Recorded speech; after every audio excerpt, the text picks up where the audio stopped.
নোয়াখালীর কোম্পানিগঞ্জে অনুষ্ঠিত হয়েছে ভোলাইটোলা স্পোর্টিং ক্লাব আয়োজিত মিনি বার ফুটবল টুর্নামেন্ট 2026-এর গ্র্যান্ড ফাইনাল।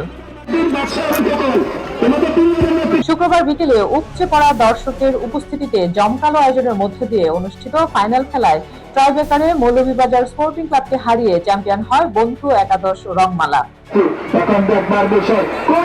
টুর্নামেন্ট আয়োজক কমিটির উপদেষ্টা জামাল উদ্দিনের সভাপতিত্বে আয়োজিত গ্র্যান্ড ফাইনাল অনুষ্ঠানে প্রধান অতিথি হিসেবে উপস্থিত ছিলেন কোম্পানিগঞ্জ উপজেলা জামায়াতে ইসলামের আমির অধ্যক্ষ বেলায়েত হোসেন।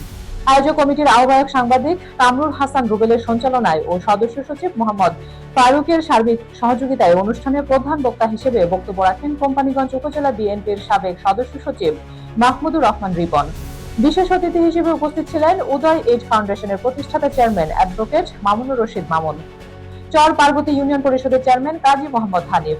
এছাড়াও অনুষ্ঠানে আরো উপস্থিত ছিলেন টুর্নামেন্ট প্রধান উপদেষ্টা আনোয়ার হোসেন সোহাগ, চর পার্বতী ইউনিয়ন যুবদলের সাবেক সদস্য সচিব মঈনুদ্দিন মাসুম, উপদেষ্টা পরিষদের সদস্য নিজামুদ্দিন খান, সদস্য মাওলানা রহমত উল্লাহ, সদস্য বাহার উল্লাহ, সদস্য এনামুল হক, ইউনিয়ন পরিষদের সদস্য নূর আলম মামুন, যুবদল নেতা মামুন পাটোয়ারি, বিশিষ্ট সমাজসেবক নুরুদ্দিন নুরমিন, মাস্টার আলাউদ্দিন সহ স্থানীয় গণ্যমান্য ব্যক্তিবর্গ উপস্থিত ছিলেন।